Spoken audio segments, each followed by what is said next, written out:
کہتے ہیں جی کہ حضرت ابو بکر صدیق رضی اللہ تعالیٰ عنہ کی سنت ہے انگوٹھے چومنا. یہ جو ہمارے عاشق ہیں نا 14ویں صدی کے، وہ یہ دلیل دیتے ہیں کہ بھئی انگوٹھے چومنا جو ہے وہ حضرت ابو بکر صدیق کی سنت ہے. میرا بھائی گزارش یہ ہے کہ ایک یوں سمجھ دے دیکھیں اب سب کو نظر آ رہا ہے کہ نہیں آ رہا؟ تو صدیق والی بات صرف تمہیں نظر آئی ہے اور کسی صحابی کو نظر نہیں آئی. کسی صحابی نے نہیں کہا. پھر اگر حضرت صدیق کا عمل ہوتا آپ کا کیا خیال ہے کہ صحابہ چھوڑ دیتے، وہ نہ کرتے؟ ایک دوسری بات یہ ہے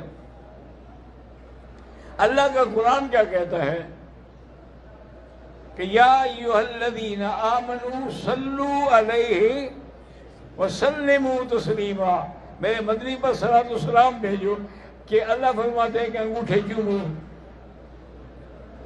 خدا کا خوف کریں، ایسی باتیں کیوں گھڑتے ہو؟ ہم پھر تہمت بھی ان کو لگا رہے حضرت ابو بکر صدیق کو، اور وہ بھی کسی کتاب کے حاشیے پہ لکھا ہوا، کتاب میں وہ بھی نہیں ہے. کہتے ہیں جی کہ حضرت ابو بکر صدیق رضی اللہ تعالیٰ عنہ کی سنت ہے انگوٹھے چومنا.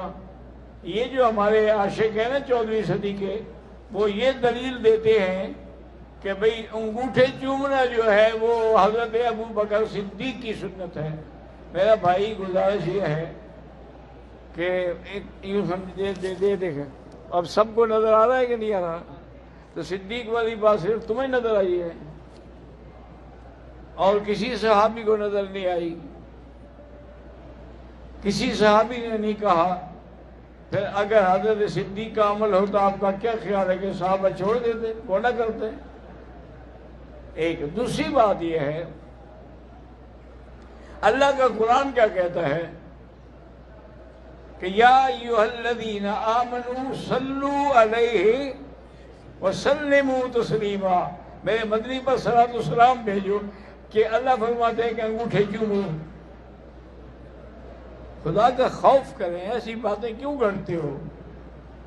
ہم پھر تہمت بھی ان کو لگا رہے حضرت ابو بکر صدیق کو، اور وہ بھی کسی کتاب کے حاشیے پہ لکھا ہوا، کتاب میں وہ بھی نہیں ہے.